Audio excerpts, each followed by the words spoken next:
हाय दोस्तों, मेरा नाम है मोहम्मद आरिफ। मैं एक फार्मासिस्ट हूँ और दिल्ली के अंदर मेरी केमिस्ट की शॉप है, जहाँ पर मेरे पास बहुत सारे कस्टमर्स आते हैं और मेरे पास इस तरह की ये दवा लेकर जाते हैं।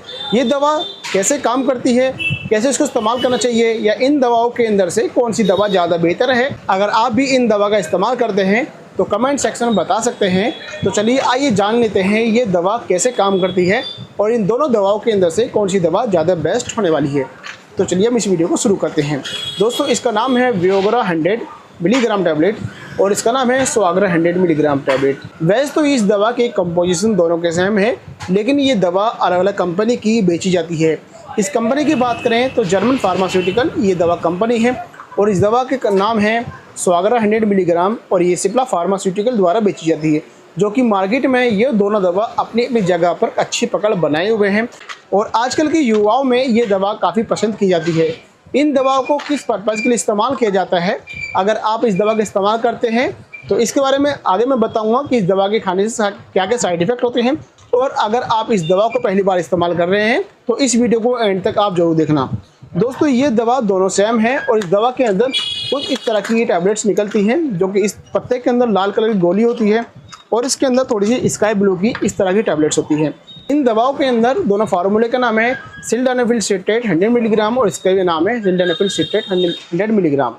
ये दवा किस पर्पज़ के लिए इस्तेमाल की जाती है, अगर आपको किसी भी तरह की नाइट फील्ड की समस्या है या फिर आप संभोग प्रक्रिया में जाते हैं जिसकी वजह से आपका जल्दी डिस्चार्ज हो जाता है, या फिर आपको नाइट फील्ड की प्रॉब्लम जल्दी हो जाती है, या फिर आप अपने पार्टनर के साथ में सेक्स एंजॉय कर रहे हैं जहाँ पर आपको सही से तनाव नहीं हो पाता है या बहुत जल्दी डिस्चार्ज हो जाता है, आपकी बॉडी के अंदर करंट बिल्कुल नहीं आता है, या फिर आपको किसी और तरह की अन्य बीमारी की वजह से ये दवा लेनी पड़ रही है। अगर आप इन दवाओं को इस्तेमाल करते हैं तो ये आपके लिए जानना बहुत ज़रूरी है कि इन दवाओं को इस्तेमाल करने से क्या क्या साइड इफ़ेक्ट होते हैं।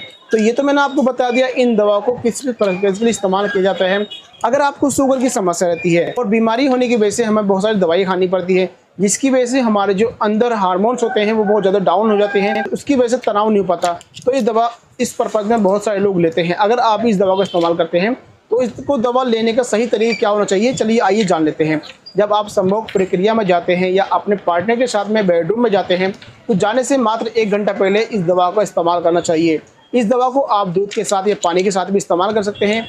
मात्र 40 से 45 मिनट के अंदर ही ये दवा अपना इफेक्ट करना शुरू कर देती है, यानी कि अपना रिजल्ट दिखाना शुरू कर देती है। ये दवा बहुत ही कॉमन है और हर एक केमिस्ट पर बहुत ही आसानी से मिल जाती है।